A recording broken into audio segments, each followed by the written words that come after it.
Hello, welcome to today's broadcast. I'm Davina.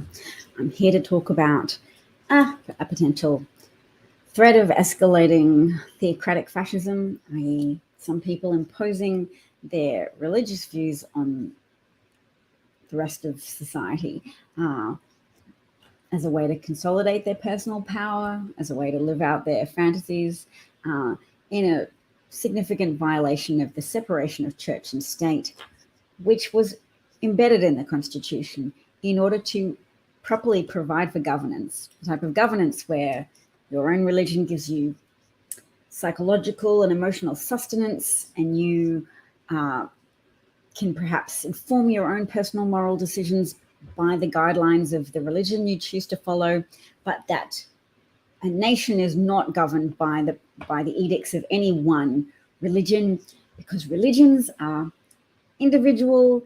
They're different. There's not one supreme religion. There's not one objectively correct religion. And the people who see their religion as objectively correct and then use that belief to propel themselves forward and infiltrate government with the intention of imposing theocratic governance on everybody else. Those are the people who may often claim to be constitutionalists, originalists, but are violators of that core principle of the Constitution, which was at least a good one. There's some less noble impulses that were embedded into the Constitution, namely the instinct to appease wealthy landowners by formalizing a thumb on the scale for people from rural areas under the guise of saying states balancing out democratic rule with state interests, or balancing out state interests, so the little guy doesn't suffer under the imposition of people from larger states, which I can see why it appealed when it was sold to people as an idea of why they had to put up with disproportionate representation in the Senate, why they had to put up with the electoral college system. But ultimately, it gives an unmerited weight to the votes of white rural conservatives, and we're all bearing the burden of that now. And it can compound some of the problems experienced by idealistic people who are more likely to vote for Democrats, in the sense that if you don't just care about your own immediate sphere of influence, if you have concerns that are bigger than your family and your family's finances, you want society to have government assistance in shaping your world to provide for the disenfranchised, provide for people who, for the widow, for the orphan, for those who have suffered misfortune, in order to help people achieve their potential, in order to not cut off some of the social and intellectual capital of this nation, then you vote Democrats. But if you vote Democrats and you think you've solved the problem by electing a Democratic president, and yet the problem is not solved, there's a gap. There's a frustrating gap that many people cannot account for, and it leads to demoralization and sometimes an unhealthy attachment to pie in the sky ideological groups like modern day communists, or tankies as they are sometimes called on the internet, because they literally are so ignorant of history that they support Joseph Stalin. And it's born of a frustration with modern society that they attribute to capitalism. But I would attribute it to this legacy, the ongoing consequences of that,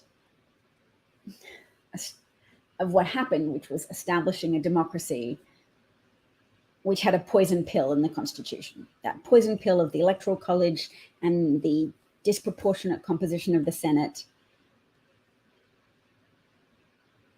introduced under the lie of helping out the little guys, the little states, but really it helps people who have one thing in common with each other across a lot of states. there are rural populations in multiple American states, and they tend to vote conservatively. They are more easily swayed by the false promises and the pseudo-patriotism of a candidate like Trump, who implicitly promises them a return of the Bible as an official the Bible wasn't ever officially included in America, but offers a return to some magical land in which the Bible had more centrality in American governance.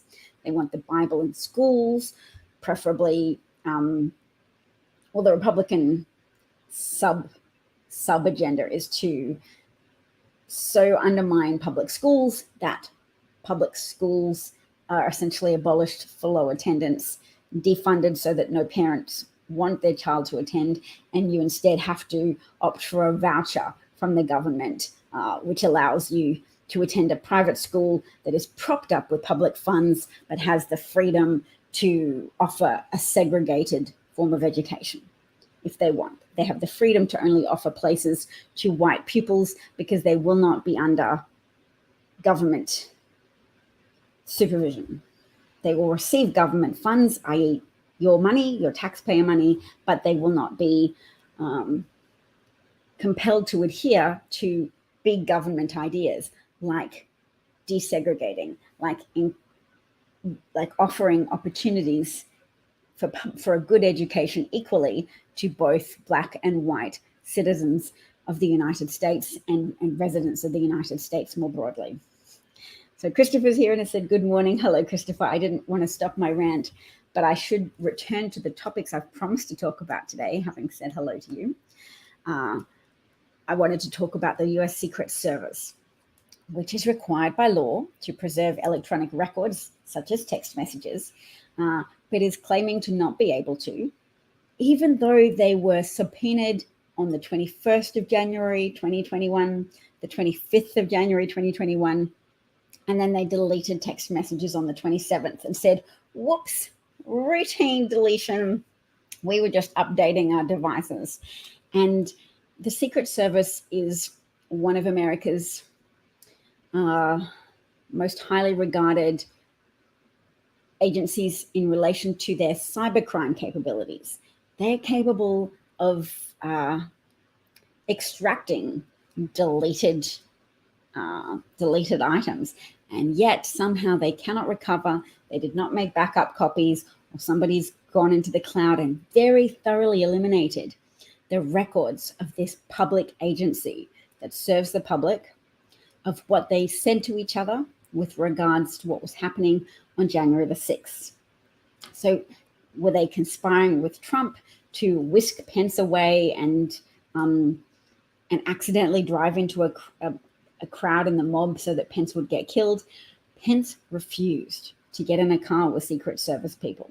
That's been one of the key points of the January 6th hearing so far, which is that Representative Jamie Raskin said it's chilling.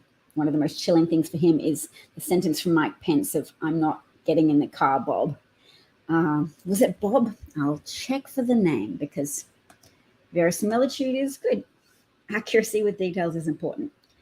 Pence, Jan 6.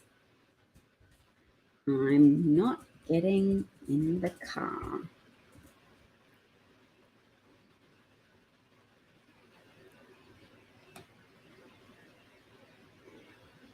He said he reportedly refused to get into the vehicle, saying the security detail would ignore his demand not to leave the building and would instead take off. So Pence, I guess, did understand that it would be in furtherance of Trump's coup if he got in the car and they left the building, because then he wouldn't be able to fulfill his constitutionally mandated duty of just formalizing, signing off on the Electoral College votes that had already been certified by their respective states. And in the Constitution, January the 6th is the appointed day for that formal signing off from the vice president that makes it official that, yes, the victor of the election has won. I mean, there's steps before that you could also call the day that it's really confirmed that the elected president will be the president. But January the 6th is still a critical part of that process. And there were a lot of elements to Trump's misbegotten plans to stay in office against the will of a majority of American voters. And yeah, what were the elements of the plan? There's John Eastman's plan to have various Republican Trump supporters in different states falsely sign a certificate claiming that they are the electors, the chosen electors, chosen by the process of a popular vote within their state. And a lot of people got on board with that. There were multiple certificates signed as if alternate electors, meaning illegitimate alternate electors, because they signed those certificates in states where Trump did not win the popular vote. The Electoral College system is a system of counting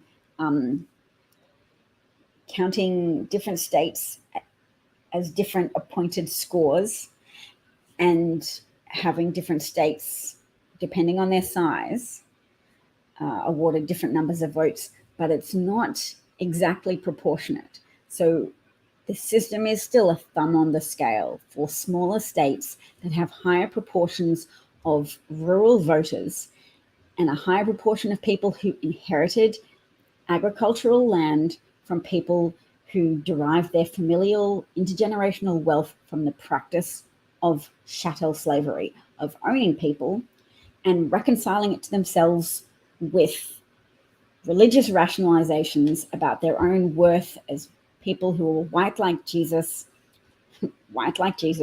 and people who were inherently worthy and pure because of their unmelanated skin, because of their genetic provenance from countries that had less sunlight. So you had to have less melanin so you could process more vitamin D in your skin through your limited access to sunlight. It's not worth. You're not responsible for the achievements of other people. You are the beneficiary often of people who made some technological advances, but also who spent their summers colonizing other people from other nations. So I don't think there's any inherent worth in being white, and there's a lot of emotional fallout that white people should process rather than availing themselves of denialism, because denialism is like squishing down your thoughts about a topic, saying, no, I don't think about that topic. I just think I'm great and my ancestors were great. Everything's great. Pushing it down, and it spurts out in ways that are not necessarily healthy. So for people who have an unreconciled understanding of history and who then have that inherited disposition for rationalizing people with black skin as somehow being inherently less worthy, who have rationalized the approach taken to shame slaves, enslaved people, into working harder for their masters because they had no incentive to do so. They weren't paid any wages. They weren't offered any reward. The only technique was to use violence or the emotional violence of shaming people for being lazy, for not working hard enough to generate profit for their masters.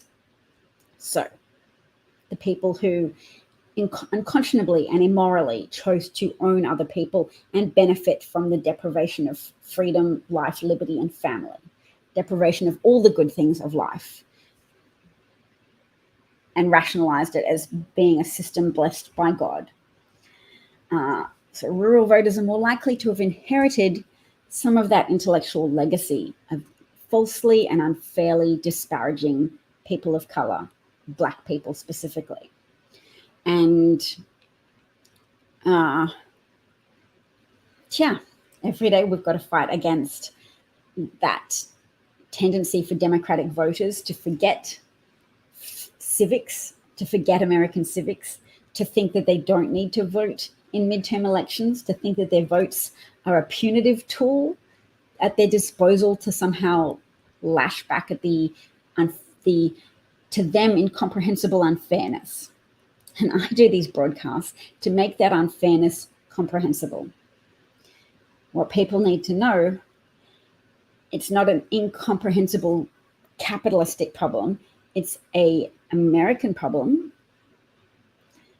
with dynamics that are not unique to America, but it's the different contributing factors add up to a uniquely American sum of an unfair electoral college system that periodically overturns the results of the democratic vote. The popular vote is the democratic vote. And the electoral college is a system of modifying the consequences and the outcome of that popular vote to say, well, yeah, but give the little guy an inflated voice here so he can be heard above the strong voice of all of the millions more voters.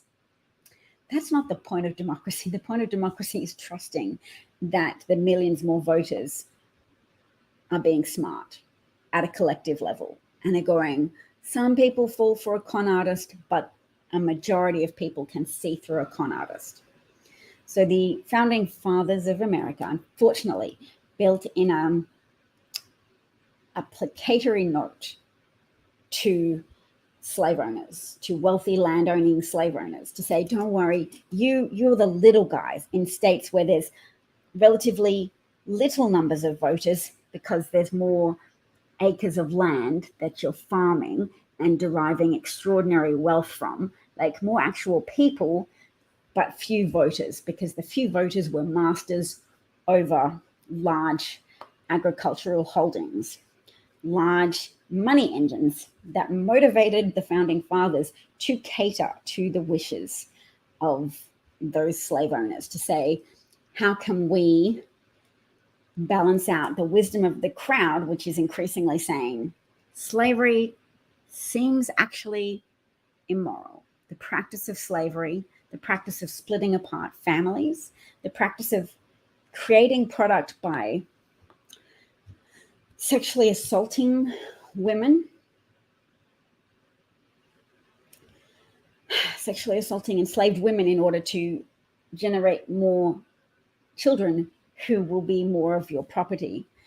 Those practices actually, when we stop and think about it, when we break through the fog of religious justifications and the nonsense of inherent white worth, inherent white superiority, when you break through the fog of that thinking, there were increasing voices who were less polluted by the profits of slave-based agriculture to say, hey, no.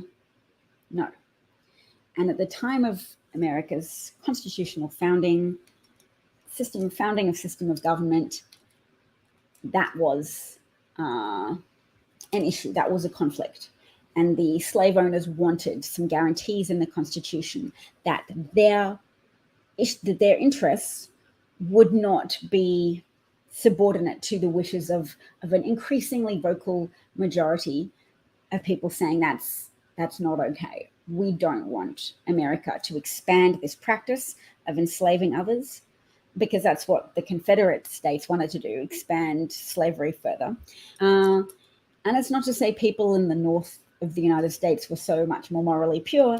They had less financial motivation. They had been able, through some industrial technologies, to find ways of generating profit outside of the immoral practice of enslavement. So once you are able to step back from inculcated devotion to the Constitution and say, yes, there are many great things about it. Yes, let's all make progress towards, towards a more perfect union. That's a nice sentence in the Constitution. I'll see what actually the statement is. Towards a more perfect union? Towards a more perfect union. We, the people of the United States, in order to form a more perfect union, establish justice, ensure domestic tranquility, provide for the common defense, promote the general welfare. And of course, something that is substantially undermining the domestic tranquility, substantially undermining peace and harmony in the United States, is that willful misinterpretation of the Second Amendment, whereby they've elided they've obscured the critical first clause that says a well-regulated militia being necessary for the security of a free state, the right of the people to bear arms shall not be infringed upon. The right of the people in the well-regulated militia, not the rest of you. So yes, there have been conservatives appointed to the Supreme Court justice that have helped formalize that willful misinterpretation of the Second Amendment that has not only endangered countless people in the United States, but has actively brought about a homicide rate that is far higher than the homicide rate in all other wealthy nations, all other developed nations. So yes, some developing nations have higher murder rates. There's less resources, there's less wealth. People are jockeying more for their livelihoods. There's higher levels of street violence and domestic violence. But in the United States, with its level of prosperity, that prosperity should have a more dependable safety net, and also should not have that inducement to violence, which is encouraging people to own as many weapons as they can under the false, mistaken belief that the Second Amendment encourages it as somehow a measure to defend against tyranny. That is not the Second Amendment. The Second Amendment is for domestic defense against insurrection and external invasion. America is supposed to have a well-regulated militia. And that well-regulated militia has the right to bear and wield arms in the defense of the United States against January the 6th insurrectionists, except that Trump's appointed acting Defense Secretary, Christopher Miller, had issued a memo a few days before saying only he could give the order to summon the National Guard. So Republican governor of Maryland, Larry Hogan, has said there were National Guard apprised of the situation, waiting at the border for permission to enter the Capitol, to go to the Capitol and help defend America's seat of government from the encroaching horde with death on their minds, trying to actively kill then Vice President Pence, Speaker Nancy Pelosi, and any other members of Congress that they could get their hands on, in the misguided belief that they were helping their nation. I think at that point, as is common with personality cults, authoritarian personality cults, they had been taught to conflate what was good for Trump with what was good for the nation. So they were aware, the insurrectionists, all of them, that they were doing Trump's bidding. They were summoned to the Capitol by his December 18 tweet that said, "Be there, will be wild," on January the 6th. That they understood that to be a summons to help him achieve what they felt was justice for Trump, a second term, regardless of the outcome of the election. They believed his lies, that it was stolen. They disregarded the evidence that 60 court cases were lost by Donald Trump's lawyers in their efforts to illegitimately overturn the election and install Trump for a second term. So the language that I was just reading before, a more perfect understanding. I'm trying to figure out which part that's actually from. So it's 1987. I'll read the full paragraph. "We, the people of the United States, in order to form a more perfect union, establish justice, ensure domestic tranquility, provide for the common defense, promote the general welfare, and ensure, and secure the blessings of liberty to ourselves and our posterity, to ordain and establish this Constitution for the United States of America."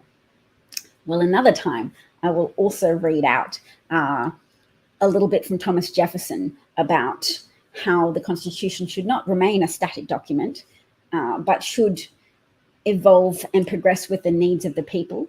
Otherwise, it would be like a man trying to wear a jacket from a long time ago and to fit into the same jacket. He may have changed. America has changed. Women were granted the right to vote and a degree of bodily autonomy through one interpretation of the constitutional right to privacy. Yes, Sheldon makes a very good point that Trump never activated the National Guard on January the 6th, that effectively Pence used the 25th Amendment, which is to say, act as if the president is disabled by something. He recognized that the president was morally disabled and engaged in a coup, an attempted overthrow of the United States government, and Pence himself summoned the National Guard in order to protect the Capitol and its occupants, including the members of Congress, the seated members of Congress. So thank you so much for joining me today. In the picture, I'd like to point out that's James Murray, the former head of the Secret Service, who has since resigned to be a chief security officer for Snapchat. And he will hopefully be subpoenaed and investigated for crimes, because it's a crime against the Presidential Records Act to against the Official Records Act. I'll look it up for next time, but it's a crime what they did to delete all messages and prevent recovery from any type of server or cloud device. Christopher wants to tweak the Constitution as well. Thank you, Christopher. There's good bits. Yes, we don't want to throw out the good bits accidentally, but people of conscience in the United States need to accept that tyranny occurs when you continue to allow these slave owner catering provisions that weight the votes of rural voters. Rural voters are not uniquely capable of choosing a good president. They, in fact, fell for a con artist and should be prevented from having disproportionate power in their hands going forwards.